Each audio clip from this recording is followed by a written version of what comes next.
So good morning. Get this monitor out of the way.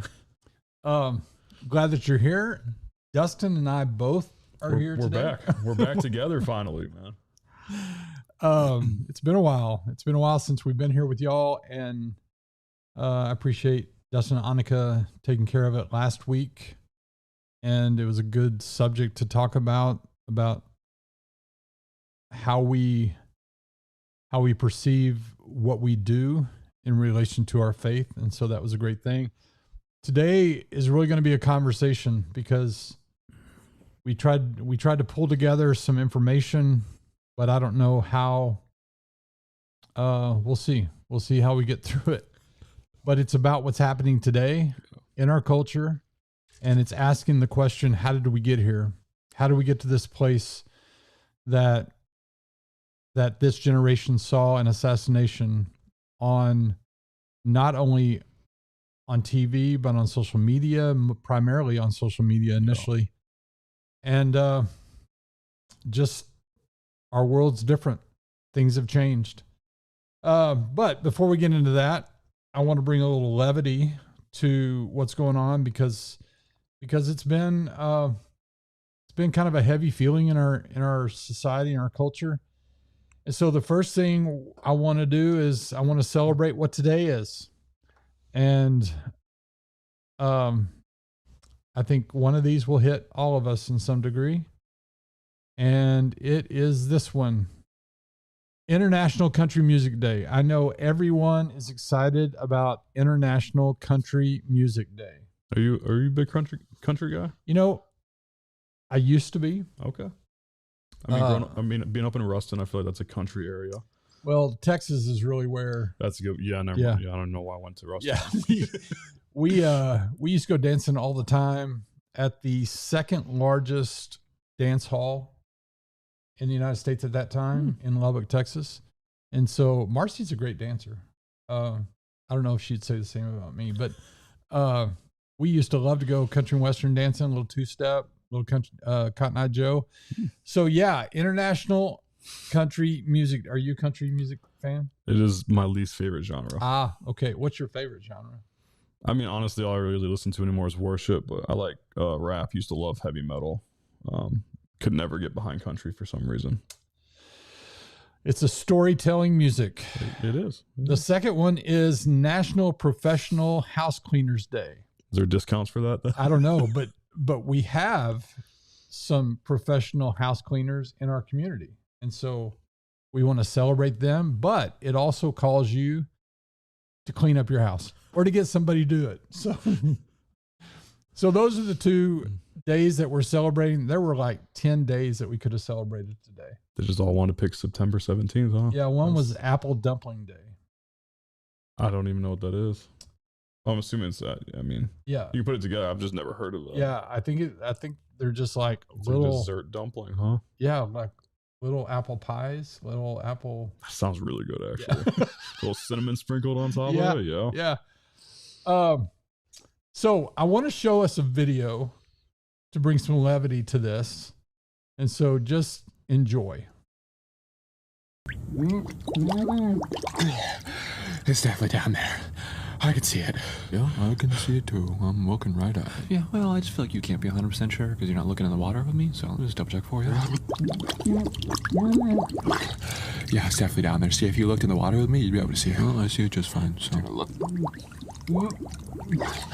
I'm telling you, man, I'm looking right at it. Yeah, every time you do that, you're actually making it harder for me to see because you keep shaking. Right there, dude. You keep shaking the water around it. I don't know, dude. I think I'm just gonna have to deep dive for it. Maybe seal this. Okay, well, you're a dog, not a seal, so. I'm going for it. Here we go.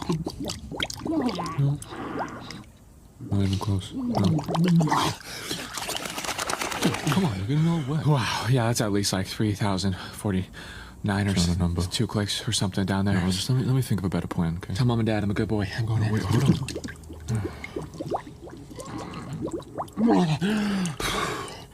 Saw a few sharks. I had to get out of there. Definitely no sharks. Dude, come on. I think if we both go down at the same time, we'll be able to get it. Okay, yeah, I know that sounds like a terrible plan, and I'm not gonna do that. Seriously, I had it in my mouth. I was so close. You at no point had that in your mouth. I saw the whole thing. You weren't even close. I had to drop it. There was like 70 sharks. Yeah, just what do we know? So anyway, hopefully that will bring a little levity to your day. Today we're talking about how did we get to this place of normalizing violence, normalizing the fact that someone was shot and people finding joy in that.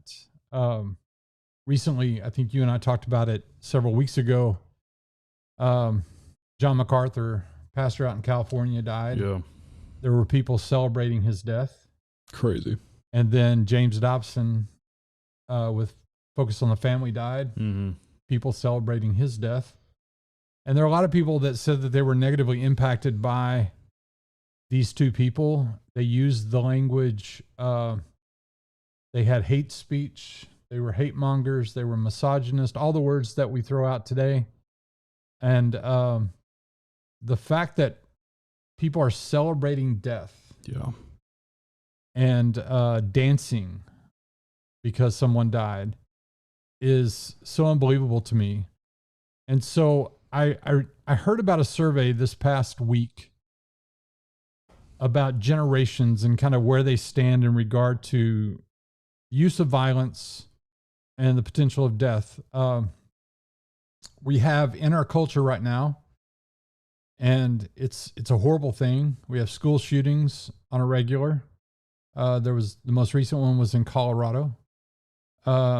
We had a guy named Luigi Mangione, who I think that's his name, who shot the CEO with United Healthcare in the back of the head on the streets of New York City. We have the assassination that happened with Charlie Kirk, and things have just gotten out of control. And this research kind of gives us some insight into that. The first one I want to look at is Emerson College poll, and it was in regard to the killing of the United Healthcare CEO. And the question, there were 1,000 U.S. voters, and they asked whether the killing of the CEO was acceptable or not. 41% of the voters aged 18 to 29 said the killing was acceptable or somewhat acceptable. 24% said somewhat acceptable. 17% said completely acceptable. That's crazy. I mean, that's crazy. It's nuts. I'm falling. Hold on a second. There. My chair is better. Then there was a Tough Circle report, and the question was, how does Generation Z really feel about democracy? They surveyed young people in regard to democracy, free elections, political violence, whether violence is sometimes necessary for progress. And it said that about 1 in 10 say it's sometimes necessary to achieve progress. Violence, 1 in 10. And then a YouGov poll came out after Charlie Kirk was killed. And it was asking the question about political violence. And the question that was asked, is violence ever acceptable for political aims? Is violence acceptable in self-defense? Most people agreed that violence was acceptable in self-defense. And then it moved into the question about violence in general. And what did I do with those? It said that 90% of boomers rejected any violence. Gen Z was much lower at 40 to 45%. Actually, 58% say violence is never acceptable, which leaves 40 to 45%, which say violence is acceptable under certain conditions. And so there are people in our culture, and mostly the younger ones, that feel like what happened to Charlie Kirk and the assassination that happened with him is acceptable. There are people that think a form of violence. So if you have someone that's out speaking and they're speaking something that you disagree with, there's a belief among the younger generation that attacking them in some form of violence is acceptable. Y'all, this is nuts to me. This is crazy to me. It's crazy to even think that we are at this place. Yeah. Do you have any responses to that, especially working with the youth? And I'm going to pump up my chair one more time. Yeah, you're good.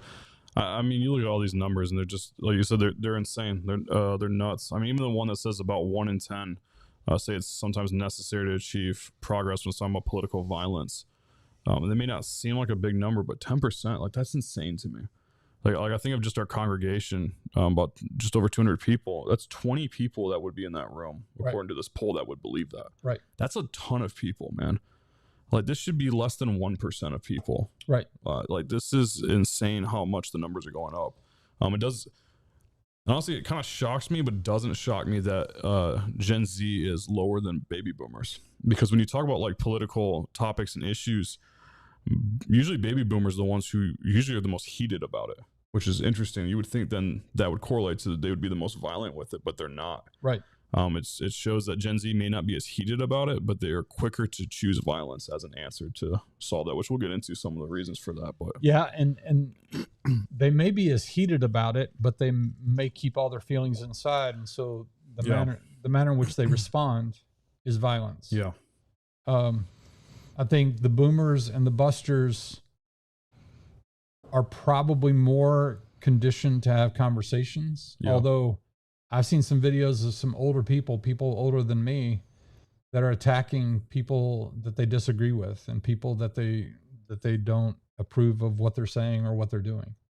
And so this anger, this rage is becoming really prevalent in our culture. And I began to think about this, and one of the reasons, and I think it's a primary reason, significant reason why this is happening, is we have essentially lost the sacredness of life. We've lost the sacredness of humanity. I hear it all the time with people saying, yeah, we've just become okay with school shootings, or we've been okay with all these other shootings, or we're okay with people attacking people on the street. We become jaded. We become calloused. And I think it's because we don't recognize what life is anymore. Yeah. We've dehumanized one another so much that when someone shoots someone, it's not really a human being. Yeah, it's an image I see on a screen. Right. Is really what we've kind of watered it down to. Which I think is why you see the numbers higher in Gen Z, since they grew up with the screens. Yeah. They're, in my opinion, more desensitized than any of us to it.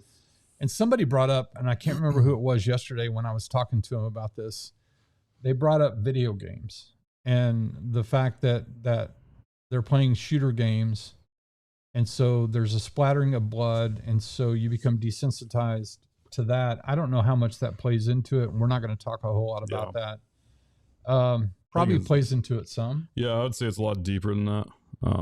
As someone who does play those games, that is not something that I'm like okay with or anything. But I will say, I think as graphics become even closer to real life, because they're getting crazy close to realistic, I do think the desensitization becomes more severe, because now it's starting to look more like real life, and it's going to be harder for our brains to differentiate what's real, what's not. I think AI is going to spread that even more. So I don't think video games at first were too big of an issue with that, but I do think as graphics continue to change, become closer to real life, I do think it'll become a bigger issue. Well, I think the main issue, and this is what we're going to discuss more than anything today, I think the main issue is we have lost the sacredness of life. Yeah. And God has created us with purpose. God has created us for the purpose of life, of living. In fact, from the beginning of creation, God created us to live forever. And so life is central to who we are. And it's just not sacred anymore. And so what I want to do is I want to take a few passages of scripture that speak to this. And then I want us to talk about how we arrived here and how we have eliminated the sacredness of, or the sanctity of life. So the first passage is Genesis 1:26 and 27. It just talks about the Imago Dei. It talks about the image of God that God placed in humanity. And this is what it says. Then God said, verse 26, and God said, let us make man in our image according to our likeness. They will rule the fish of the sea, the birds of the sky, the livestock, the whole earth, and the creatures that crawl on the earth. So God created man in his own image. He created him in his image of God. He created him male and female.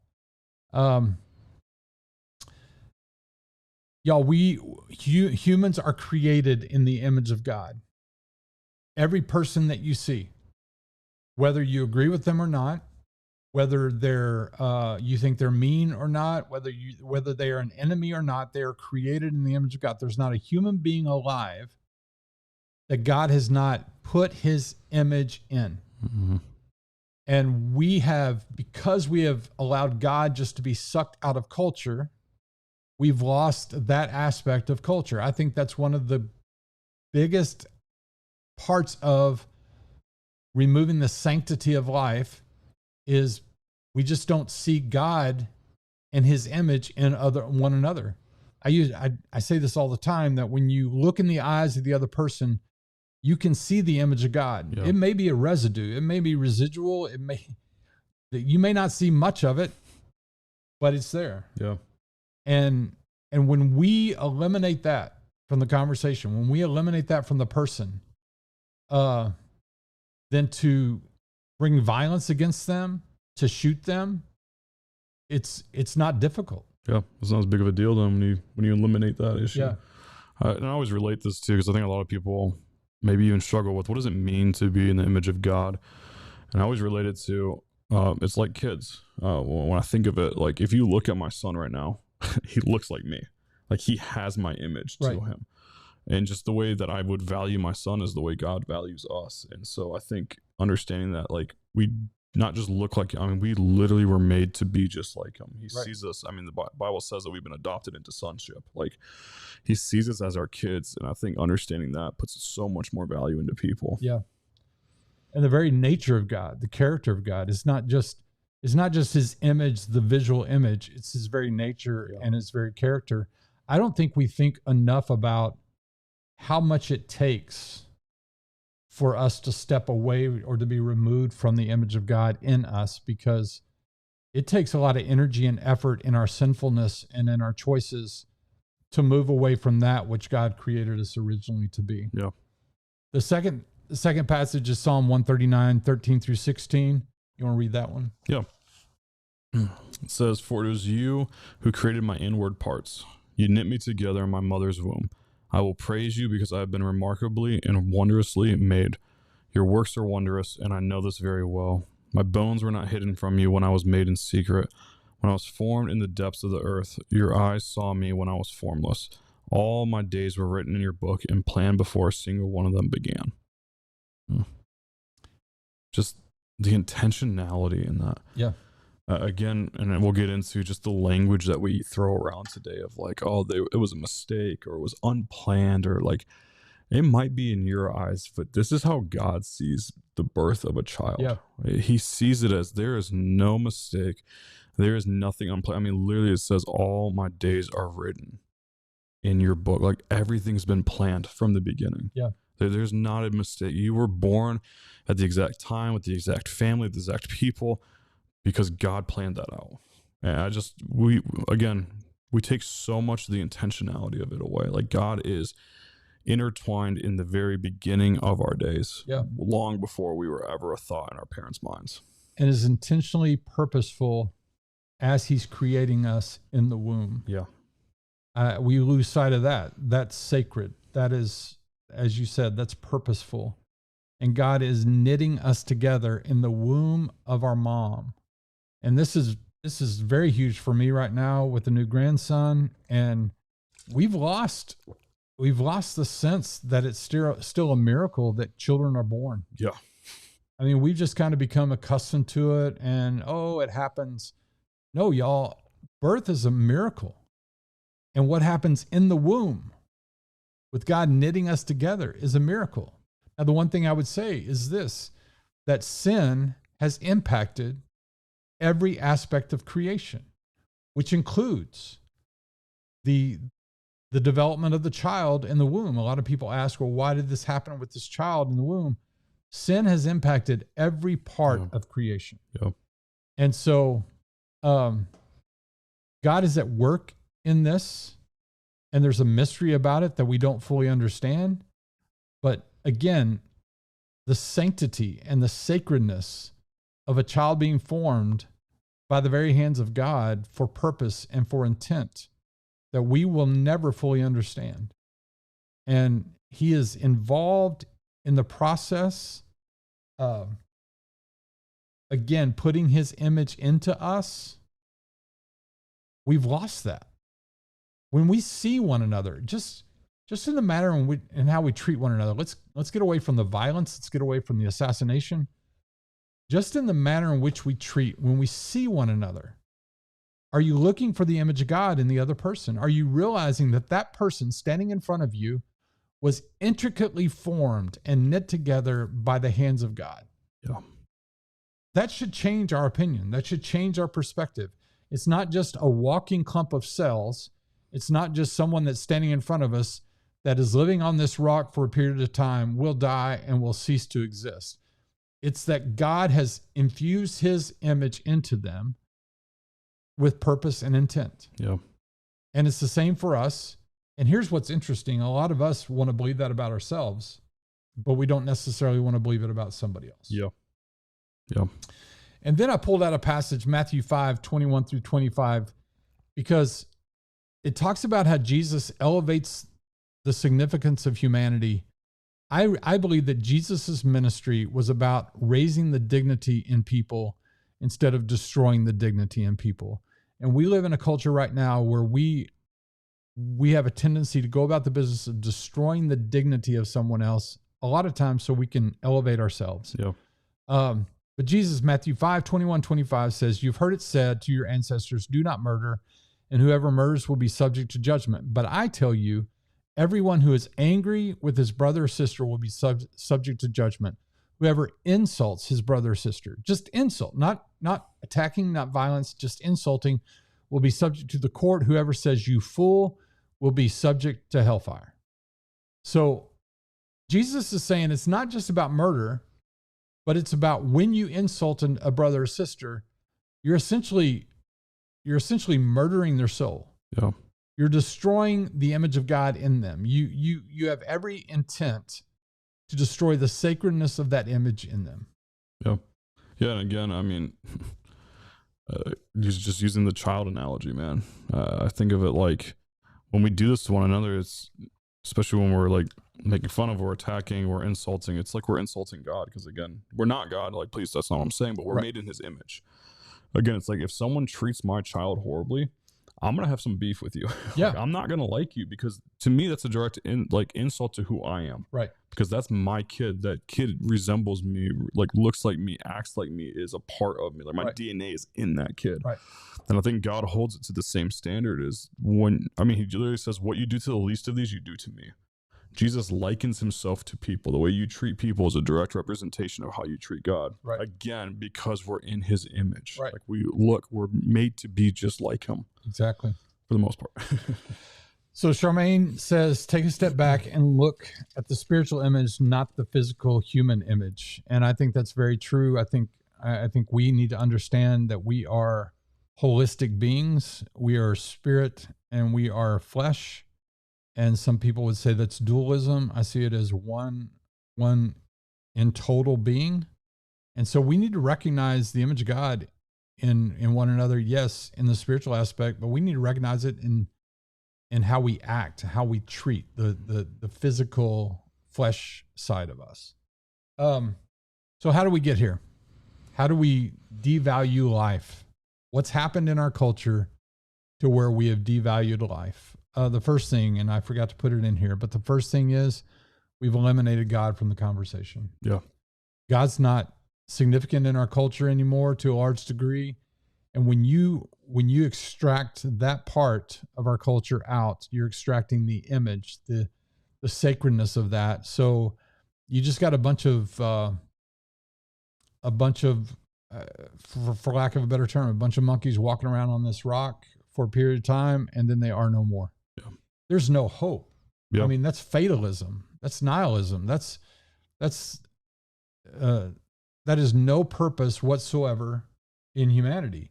Well, if we live that way, then the people that we encounter, there's no purpose in them. They're only here for a period of time. It doesn't matter if I'm violent toward them. It doesn't matter if I speak ill of them. It doesn't matter if I shoot them, because we're just beings on a rock. Yeah.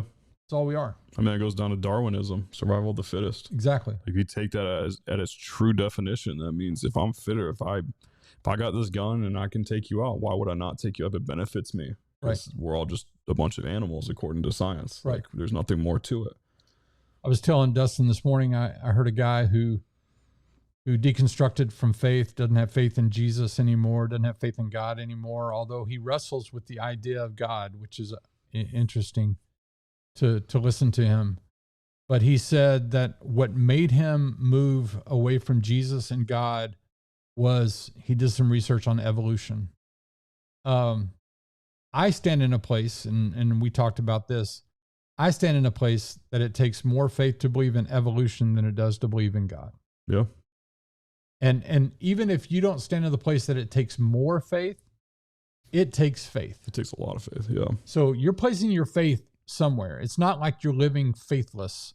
You're placing your faith in an understanding of evolution, of Darwinism, of this idea that something came from nothing, which nowhere else in the existence of humanity has that ever happened.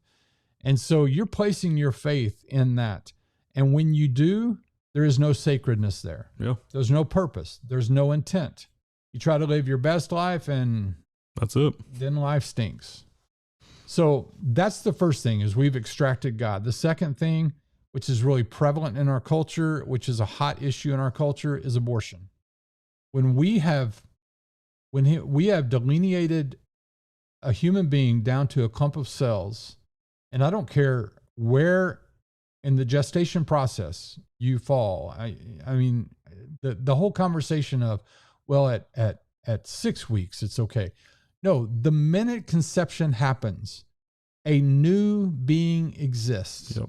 Complete new DNA complex exists. And so that is a new life. Regardless of what point in the life it is, that is a new life. And when we say it's just a clump of cells, there's no sacredness in a clump of cells. Yep. There's no sacredness in the life.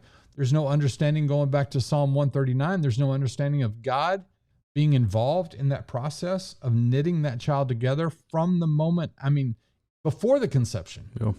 The right sperm interacting with the egg. I heard Tony Campolo once said, he said, there are millions of sperm and one sperm gets through the egg. And that ends up being you. And he said, that means you're a winner. That means you won. Yeah, I've heard that. So funny. So there is, even before the development of the child, God's hand is involved. Yeah. At one time, I was looking at Shep, our new grandson, and I thought, 9 months ago, you did not exist. Yeah. Did not exist. And then God formed you. Yeah. It's absolutely insane. But like you said, the language is what reduces just the totality of humanity so much.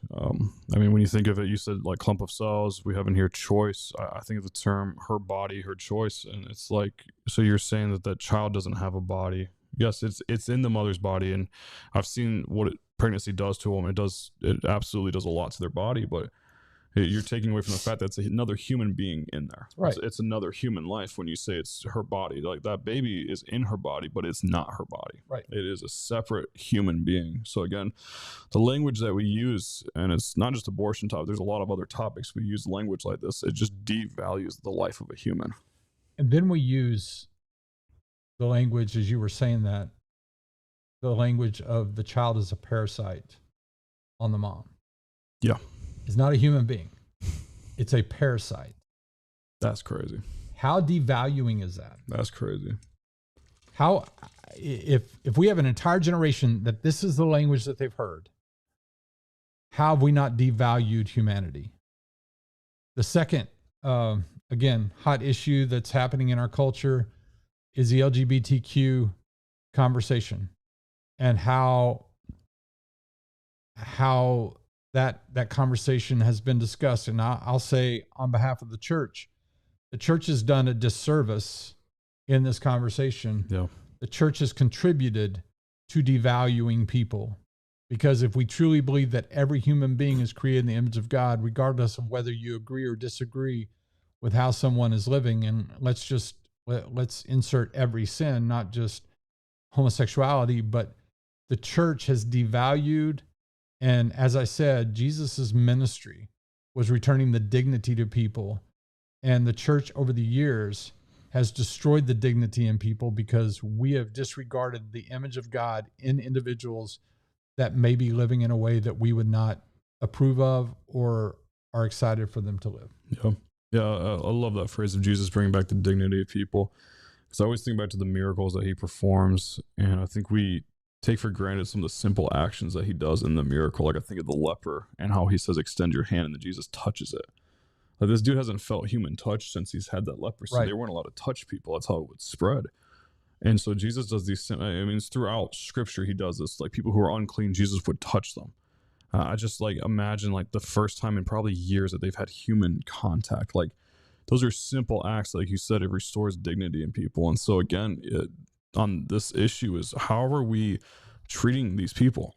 Right. Like, are we making fun of it, mocking it because it's different to us? It's weird to us. So like we make it into a joke and then we turn them into a joke in our mind, or are we valuing them? Like you said, they're still in the image of God. Right. Like, yeah, their choices we don't agree with. The Bible does not align with, but like, are we treating them like humans, or are we treating them like an ideology kind of thing? So, or just less for them. Yeah. Now, on the other side of that, those who are of the LGBTQ community, they are using language of, well, you're a hater, or you're anti-LGBTQ, you're anti-gay, you're a homophobe, you're whatever. So that language devalues the humanity on the other side as well. So it's reciprocal on both sides. And so when the word is used, you hate me, you hate my community, you hate the LGBTQ community, you hate gays. When that's used, that diminishes the value of an individual, diminishes the sanctity of life in the individual. They become your enemy. Yeah. They become someone that you are against. And so it's the hatred toward that allows someone to get to a place where they use violence against someone, or they assassinate someone because of that. Yeah. So there's a devaluing of humanity on both sides in this conversation. And again, I want to recognize where the church has faltered and fallen short in that area, because the church has, and we're trying to do everything we can to honor the image of God in all humanity, regardless of whether we agree with the way they're living or not. The next thing, again, hot topic, is politics and political rhetoric and violence and the language that we're using. We're saying you're an enemy of the state, you're an enemy of democracy, you're a traitor, you're a fascist, you're a neo-fascist, you're a neo-Nazi, you're Nazi. And we're using language that if we can put an identity on someone, if we can define someone, then that devalues the humanity in them. And therefore, if I bring violence against you, I'm not bringing violence against a guy or a person or a woman. I'm bringing violence against my enemy. Yeah. And it just makes it so much easier to hit, to come against, to kill. So yeah, we've become a culture that villainizes people we don't agree with. I mean, it's going to be the conversation of all these ones that we pull up is basically when someone doesn't agree, we now jump to, oh, they hate me. Right. And it's not the case. Like, we can have different opinions and still love one another. Right. We just jump to these extreme conclusions of, oh, someone doesn't agree with me, it's hatred towards me. It's like that's not even a logical thing to think about, but that's where we've gotten into culture.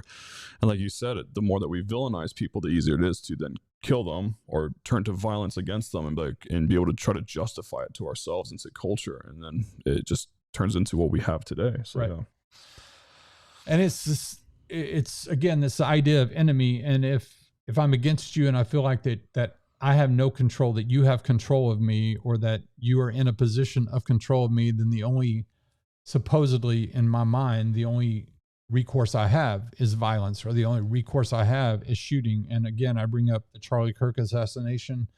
It seemed to be the case in his text with his boyfriend, is that there's a type of hate that can only be taken out by violence, or can only be dealt with violence. And then you have the the Mangione guy who shot. He felt like the CEO was in a place of control, a place of power, and he had to take him out to take him away from power. And what is interesting to me, ironic to me, is that he shot the CEO of United Healthcare, and you know what happened? They put another CEO in his place. Yeah. He lost his life for no reason. Nothing changed. Nothing changed. Now, do you have issues with certain systems, certain structures, whatever? Great, fantastic. Deal with those in a manner that honors and recognizes the sanctity of life in the individuals that you are debating or that you are against. Yeah. And then the last thing we talked a little bit about is the entertainment of the media, what we see in the movies and video games and stuff like that. So the question is, why is it the younger generation? Why is it the younger generation that feels like this is more acceptable? I mean, we're talking in the 40 percentiles in some of these surveys. 40 percentile that think it's okay for violence, and at times it's okay for assassination or death. Yeah. So the first is this: there have been cultural shifts. Many don't see the sacredness of life. They don't even understand that principle. And the frightening thing for me is, because we have extracted God from our society, a lot of these kids aren't even hearing about the sanctity of life. A lot of these kids they don't have anyone speaking into them saying, no, you are precious, not only in my sight, but you are precious in God's sight, that you were created with purpose. As much as we want to say, laugh about, you're the winner, you won, that's true. Yeah. You're here for a reason. God placed you here for a reason. But there's been that cultural shift, that shift to where you really don't matter. You're only here for a period of time. Get the best out of life you can and move on. Yep. Then we have the cancel culture. We have, if I disagree with you, you're an enemy. You're hateful to me because you don't agree with how I live. I want to clarify something for us. Just because I disagree with someone doesn't mean I'm against them. Yep. And yet we have grown into this culture of, if you disagree with my ideology, if you disagree with my thoughts, if you disagree with my opinions, you're therefore against me. And so we live in this digital culture where we cancel people, where we unfriend one another, because, I mean, there are people that unfriended their family because of COVID. Oh, yeah. There are people that are unfriending their family because maybe they're part of the LGBTQ community. Their family doesn't agree with it, so they're unfriending their family. I forgot what it's called. It's like, it was quiet quitting in the business world, but there's a certain thing that's happening with family members. It's like, they're too toxic, so I got to stay away from them. And it's just completely disregarding not only the humanity in your family, but the fact that you wouldn't be here without them. Yeah.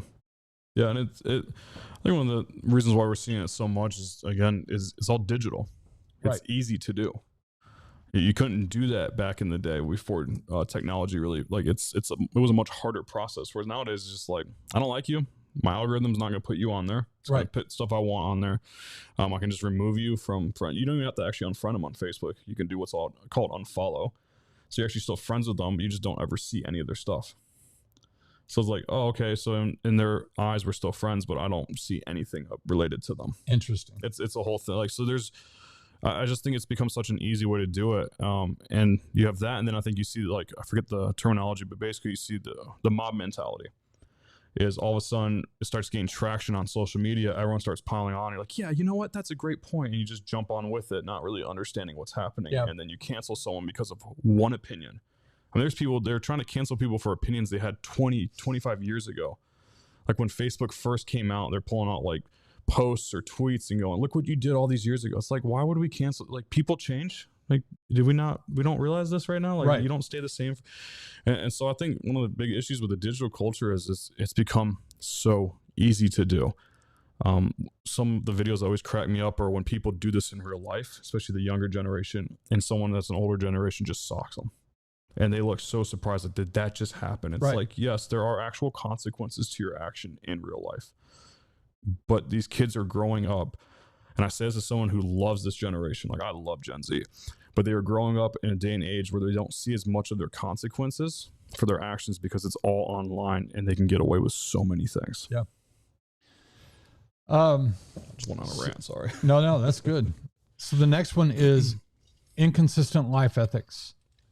I think this is prevalent throughout the entire culture. I think a lot of us do this, but I wrote down abortion framed as compassion for mothers, and people hear that and they begin to question, do you really care about the mother? Or do you just care about the unborn?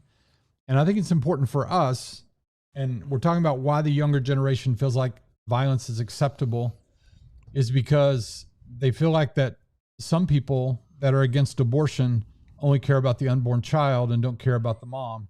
And I think it's important for us to care about the mom, for us to care about the unborn child, for us to care about the child when it's born and the mom when it's born, because when the baby's born, they may not be able to take care of the baby. And so what's the church doing to come up around that family and to care for the entire family and to show that the compassion is for everyone involved and not just for the unborn child, and disregarding the image of God in the mom, which I think at times it comes across that way. We don't deal with it as much in our culture. Canada's dealing with it with euthanasia, this idea that life really doesn't matter and people are suffering. And so just die, just get rid of it, just kill yourself. And is that legal in Canada now? Yeah. Guys, it started in like Sweden, I think it was, Norway, one of those countries. Yeah. They passed a law. It's called the MAID law up in Canada. I can't remember what that acronym stands for, but yeah, you can choose to kill yourself. They have like these pods or whatever, you push the button and it euthanize. That's not in Canada yet, okay. but yeah.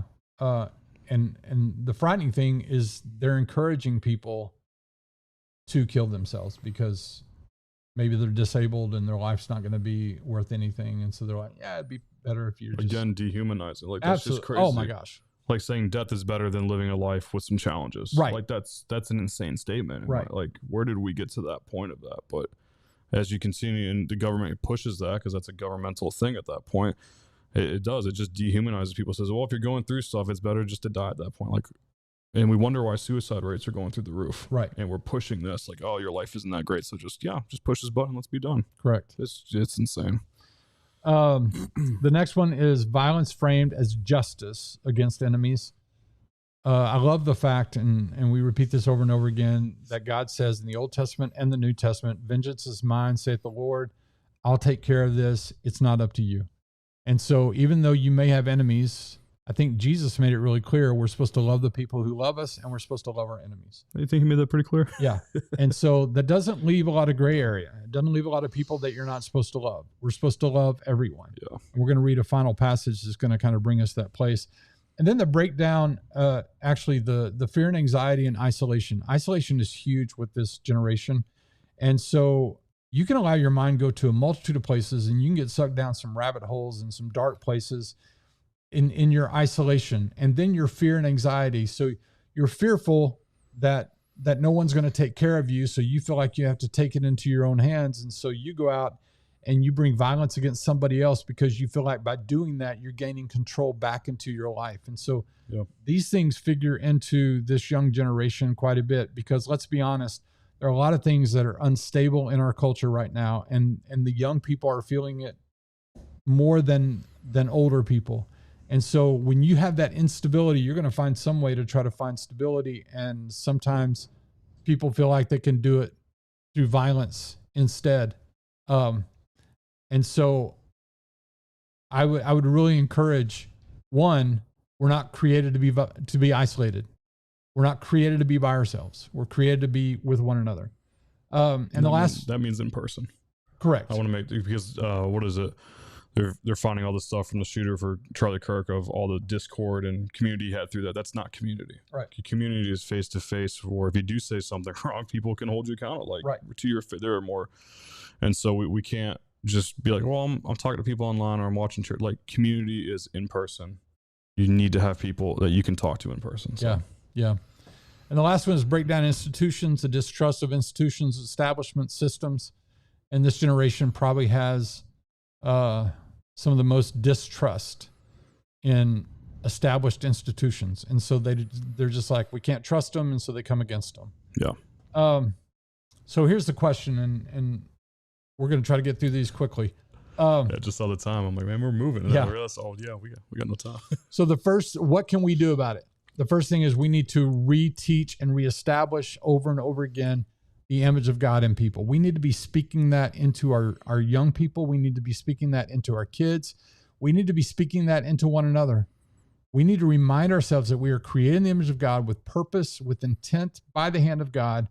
And we need to bring that to the attention of one another. And we need to treat one another in that same manner. Yeah. The second is we need to live a consistent life ethic. We talked about it, that we can't say one thing and then say another thing. I mentioned abortion in one of my messages one time, and somebody came up to me afterwards and said, what do you think about capital punishment? What do you think about the death penalty? And I said, that's a great question. And I said, I don't agree with it. Now, our country has places where the death penalty is allowed. And I feel like people can be redeemed. I struggle with the people who call themselves Christians out there that not only believe in the death penalty, but man, they are beating the drum for the death penalty. Yeah. And so we had to be consistent with what we believe is life. And that agrees that also involves, again, the compassion for the mom, the compassion for the child, coming up alongside the mom and the child. And if life is that important to us, then we've got to desire to be about life in everything. Yeah.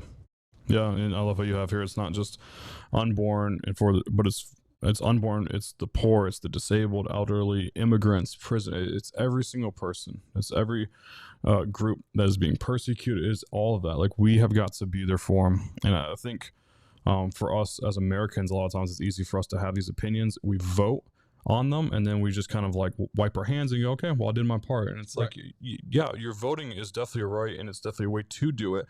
But there's so many more ways. Again, like I always tell people, if you're against abortion, that's awesome. If you're like super passionate about it, that's amazing. You should be. But like, then go start orphanages. We need Christian orphanage. Like, there are so many different ways. We need Christians, again, like you said, raising up with the moms. Like, how can we supply this? How can we, when the baby's born, how can we take care of diapers? How can we take care? Do you need formula? Do you need daycare? Like, we need to come up with other solutions than just let's cast a vote and walk away from it. Right. I think a big one in that is adoption. Yeah. And encouraging and resourcing and caring for families who can't have kids and who want to adopt. We need to be able to model disagreement without dehumanizing.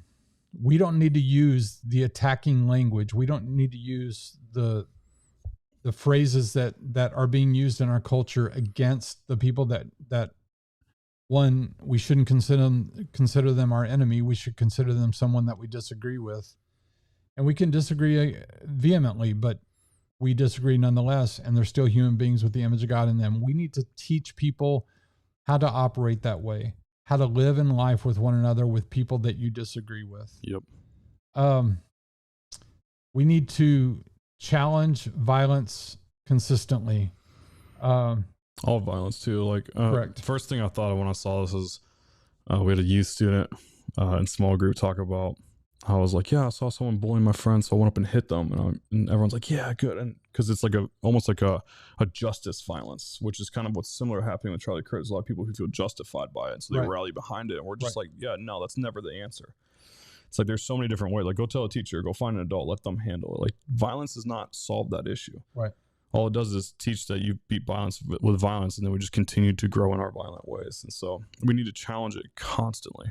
I love how you put in here, don't pick and choose, condemn abortion, condemn assassinations, condemn it on both sides too. Right. Like you got the two Democratic, what was it, senators that were assassinated? Yeah, Minnesota. In Minnesota. And you had Republicans celebrating that. Yep. It's like, that's absolutely wrong on both sides. We need to mourn both of them, condemn both of them. That's racial violence. I love how you have domestic abuse in here. Like there's so many forms of violence that we have got to speak against, not just pick and choose. Correct. And the last one is that I'm speaking about who we need to be as New Song and as a community of Christ. We need to be places of peace. We need to be a place where there can be disagreement and we can still live at peace with one another. That's really hard in this culture right now, but it's a commitment that we have to live as a community in that way. I've become the enemy of some people that I love dearly. I still love them dearly, even though I know I'm the enemy of them because I don't agree with where they've landed in their understanding of certain things. I would treat them today just like I've treated them decades ago. Yeah. And we need to be a place that happens. The last thing I want to say is I just want to read a passage of scripture from Romans 12, 9 through 21, because I think it really reflects who we are called to be. And so I've got it up here on the screen. I want this to be representative of those of you who are on here right now, those of you who will listen to this later, because the question is, okay, so what do we do? What do we do in this culture? It seems like it's gotten so far out of hand. As a follower of Jesus, who am I called to be? And I think Paul encapsulates it really well with this passage. So just hear the word of God through Paul. Let love be without hypocrisy. Detest evil. Cling to what is good. Love one another deeply as brothers and sisters. Take the lead in honoring one another. Do not lack diligence in zeal. Be fervent in the spirit. Serve the Lord. Rejoice in hope. Be patient in affliction. Be persistent in prayer. Share with the saints in their needs. Pursue hospitality. Bless those who persecute you. Bless and do not curse. Rejoice with those who rejoice and weep with those who weep. Live in harmony with one another. Do not be proud. Instead, associate with the humble. Do not be wise in your own estimation. Do not repay anyone evil for evil. Give yourself thought to do what is honorable in everyone's eyes. If possible, as far as it depends on you, live at peace with everyone. Friends, do not avenge yourselves. Instead, leave room for God's wrath, because it is written, vengeance belongs to me. I will repay, says the Lord. Please hear that part. Vengeance is not yours. It's not mine. I don't care what kind of enemy you think they are. If your enemy is hungry, feed him. If he is thirsty, give him something to drink. For in so doing, you are heaping fiery coals on his head. The last verse, do not be conquered by evil, but conquer evil with good. So, again, Romans 12, 9 through 21.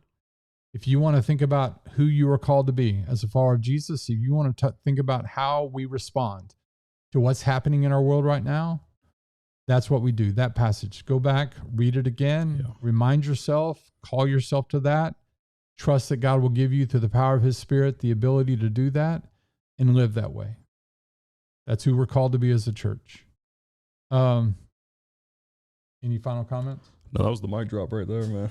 Yeah, like Scott said, meditate on that one, man. If you're struggling with this, if you're really, like he said, you're just confused, you're hurt, frustrated, all those different emotions that are going on right now, meditate on this verse. I think this sums it all up perfectly. The last thing I would say is we need to be in prayer, because God has been removed from culture, because the sanctity of life has been diminished, if not removed, because people have been dehumanized on both sides. We need to be in prayer, and we need to be praying that God will restore the dignity back in people, and will do it. My prayer is that he will do it through his church. We love y'all. Thank y'all for being here. Thanks for kind of walking through this with us. It's a process, but it's who we're called to be. Share this with some friends if you know of any who would benefit from this. And hopefully we'll see you in worship, 9 o'clock, 10:30 on Sunday morning. And if not, we'll see you back here next week. Y'all have a great week. Talk to you later. Bye-bye.